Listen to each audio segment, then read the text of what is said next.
കൂടുതൽ വാർത്തകളും വീഡിയോകളും കാണാൻ ഈ ചാനൽ സബ്സ്ക്രൈബ് ചെയ്യുക. കൂടെ ബെൽ ബട്ടൺ അമർത്തുക.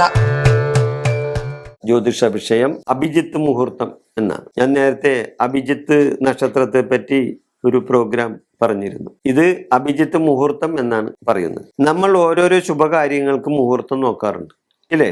നമ്മൾ ഓരോരോ കാര്യത്തിന് മുഹൂർത്തം നോക്കും. വിവാഹത്തിന് മുഹൂർത്തം നോക്കും, ഗ്രഹപ്രവേശനത്തിന് മുഹൂർത്തം നോക്കും. വിവാഹം, ഗ്രഹപ്രവേശനം എന്ന് വേണ്ട ഒരുവിധ ശുഭകാര്യങ്ങൾക്കെല്ലാം നമ്മ മുഹൂർത്തം നോക്കും.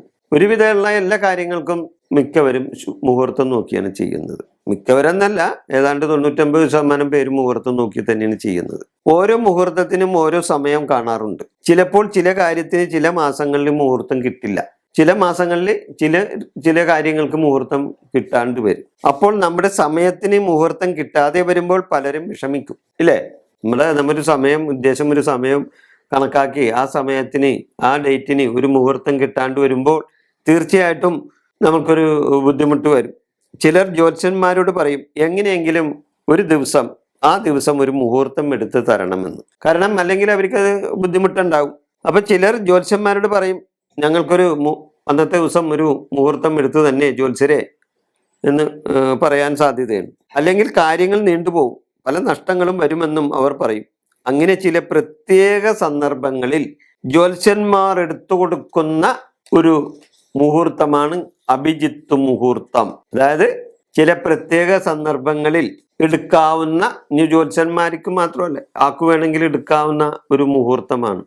അത് കണ്ടുപിടിക്കാവുന്ന, ആർക്കും, ജ്യോത്സ്യന്മാർക്ക് മാത്രമല്ല മറ്റെല്ലാവർക്കും കണ്ടുപിടിക്കാവുന്ന ഒരു മുഹൂർത്തമാണ് ഈ അഭിജിത്ത് മുഹൂർത്തം എന്ന സമയം. ഞാൻ അതിനെപ്പറ്റിയാണ് പറയാൻ പോകുന്നത്. ഈ അഭിജിത്ത് മുഹൂർത്തം എല്ലാ മാസങ്ങളിലും എല്ലാ ദിവസവും ഉണ്ട്. അതായത് എല്ലാ ദിവസവും അഭിജിത്ത് മുഹൂർത്തം ഉണ്ട്. നമുക്ക് എന്തെങ്കിലും ഒരു ശുഭകാര്യങ്ങൾ ചെയ്യണമെന്നുണ്ടെങ്കിൽ, മറ്റ് മുഹൂർത്തങ്ങളൊന്നും കിട്ടിയില്ലെങ്കിൽ നമുക്ക് ഈ മുഹൂർത്തം കണ്ടുപിടിച്ച് ഈ മുഹൂർത്തത്തിൽ ആ കാര്യങ്ങൾ ചെയ്യാൻ സാധിക്കും. ഇത് ഏതൊരാൾക്കും, പ്രത്യേകിച്ച് ജ്യോതിഷം പഠിക്കാത്തവർക്കും ഇത് കണ്ടുപിടിച്ച് ചെയ്യാവുന്ന ഒരു കാര്യമാണ് ഈ അഭിജിത്ത് മുഹൂർത്തം കണ്ടുപിടിക്കൽ. ഈ മുഹൂർത്തം കണ്ടുപിടിക്കുവാൻ ഓരോരുത്തരും മുഹൂർത്തം എടുക്കേണ്ട ദിവസത്തിലെ സൂര്യോദയം ആദ്യം കണ്ടുപിടിക്കണം. ഈ മുഹൂർത്തം കണ്ടുപിടിക്കാൻ ഓരോരുത്തരും അന്നത്തെ സൂര്യോദയം ആദ്യം കണ്ടുപിടിക്കണം. എത്ര മണിക്കാണ് സൂര്യോദയം എന്ന് നോക്കണം. അന്നത്തെ ദിവസത്തെ സൂര്യോദയം എത്ര മണിക്കാണെന്ന് നോക്കണം. എന്നിട്ട് അതാത് ദിവസത്തെ സൂര്യോദയത്തിൻ്റെ കൂടെ 5 മണിക്കൂർ 36 മിനിറ്റ് കൂട്ടുമ്പോൾ അഭിജിത്ത് മുഹൂർത്തത്തിൻ്റെ ആരംഭം കിട്ടും. ഞാൻ പറയുന്നതൊന്ന് ശ്രദ്ധിക്കണം.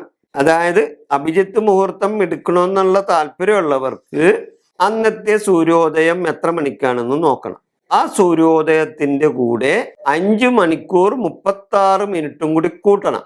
അങ്ങനെ കൂട്ടുമ്പോൾ അഭിജിത്ത് മുഹൂർത്തത്തിന്റെ ആരംഭം കിട്ടും.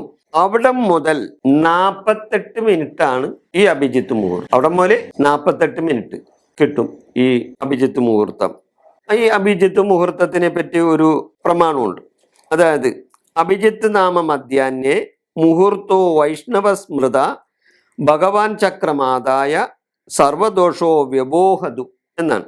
അതായത് അഭിജിത്ത് നാമ മധ്യാഹ്നേ മുഹൂർത്തോ വൈഷ്ണവ സ്മൃത ഭഗവാൻ ചക്രമാതായ സർവദോഷോ വ്യബോഹതു എന്നാണ്. അതായത് ഈ മുഹൂർത്ത സമയത്ത്, അതായത് ഈ അഭിജിത്ത് മുഹൂർത്ത സമയത്ത്, ഈ മധ്യാഹ്ന സമയമാണത് ഈ അഭിജിത്ത് മുഹൂർത്തം. ഈ മധ്യാഹ്ന മുഹൂർത്തത്തിൽ വിഷ്ണു ഭഗവാൻ തൻ്റെ സുദർശന ചക്രം കൊണ്ട് സകല ദോഷങ്ങളെയും ഇല്ലായ്മ ചെയ്യുന്നു എന്നാണ് പറയപ്പെടുന്നത്. അതായത് ഈ അഭിജിത്ത് മുഹൂർത്തത്തിന്റെ സമയത്ത് വിഷ്ണു ഭഗവാൻ തൻ്റെ സുദർശന ചക്രം കൊണ്ട് ആ സമയത്തുള്ള സകല ദോഷങ്ങളും ഇല്ലായ്മ ചെയ്യുന്നു എന്നാണ് പറയപ്പെടുന്നത്. ഇതാണ് അഭിജിത്ത് മുഹൂർത്തം. ഒരു കാര്യത്തിന് മുഹൂർത്തം കിട്ടാത്തവർക്ക് ഈ മുഹൂർത്തം എടുക്കാവുന്നതാണ്. ഇതാണ് അഭിജിത്ത് മുഹൂർത്തത്തെ പറ്റി എനിക്ക് പറയാനുള്ള കാര്യങ്ങൾ. ഞാൻ അടുത്തൊരു ജ്യോതിഷ വിഷയവുമായി നിങ്ങളുടെ മുൻപിൽ വരുന്നതുവരെ നന്ദി, നമസ്കാരം.